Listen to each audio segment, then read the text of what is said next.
Hello, my name is Cassandra. The harshest laws against personal defense, and the greatest danger of attack from an assailant, usually happens away from your house. One of the good things about less lethal devices is, one type or more, is legal to carry concealed, in all 50 states. I don't know and won't discuss the individual details for each state.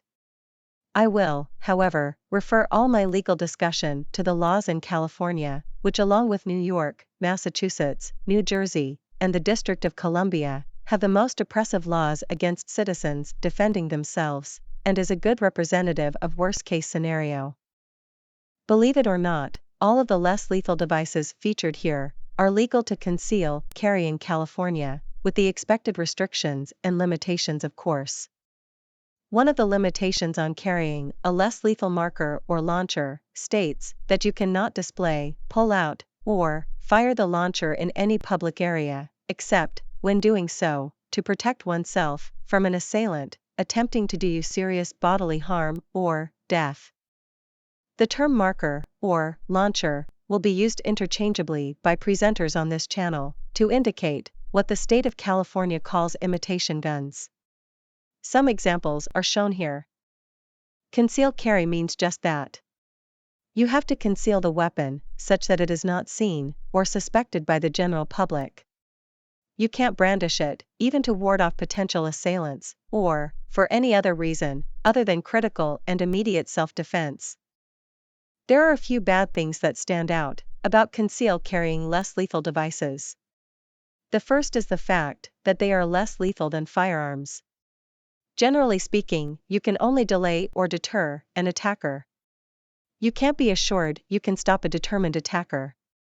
Chemical irritants and extreme pain are great motivators for an assailant to cease their attack, but not a guarantee. You have to keep zapping an attacker with a taser until the police arrive, or you flee the scene. The moment you stop, the attacker may recover and continue the attack. The last bad thing about the conceal carrying of less lethal devices is the lack of variety. Compared to seemingly infinite choices of firearm types and models, the less lethal device choices are rather sparse. There are only a few taser choices for the general public, and the same could be said for the number launchers that are practical for conceal carry. The ugly aspects of carrying a less lethal are the time required to deploy the device, the possibility of harm to the user, and the lag between shots. Here are two of the most powerful launchers: the Pepperball TCP and the Umarex HDR50. They are large, bulky, and hard to conceal.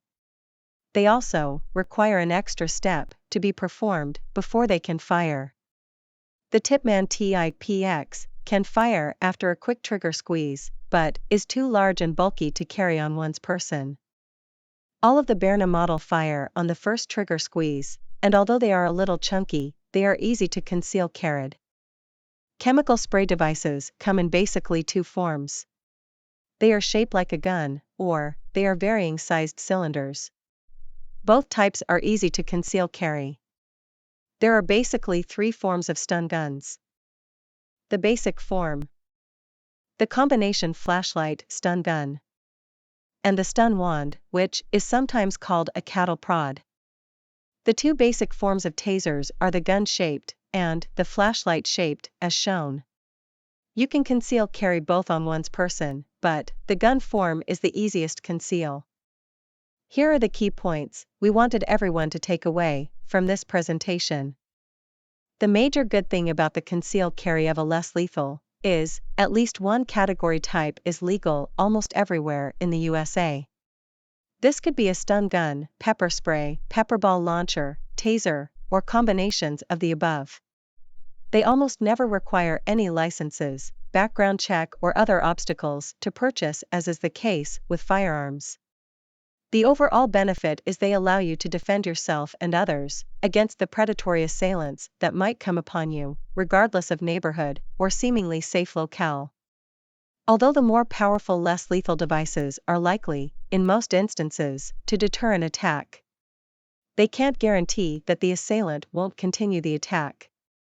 Another bad thing is the lack of variety. This is particularly true when referring to launchers.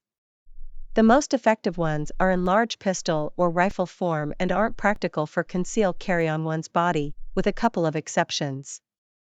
Less lethal devices are not perfect, but they can be an effective tool for personal defense while away from home.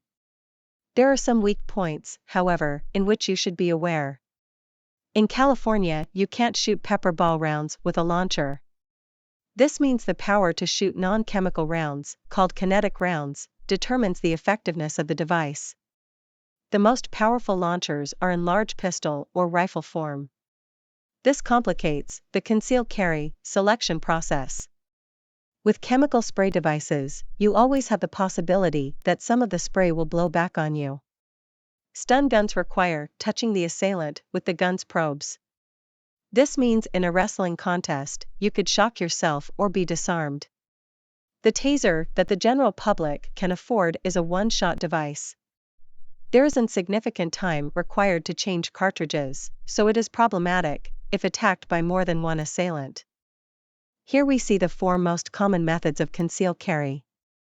Carry concealed on one's person. Carry in an easy-to-reach sling bag. Carry in your backpack or carried in a handbag. We will discuss the pros and cons of each type of concealed carry in our right tool for the situation presentations.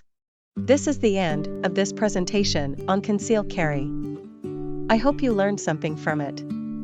There is a whole lot more content coming. Thanks. Life is sacred, especially yours, and the lives of those you love. Protect yourself. Protect them.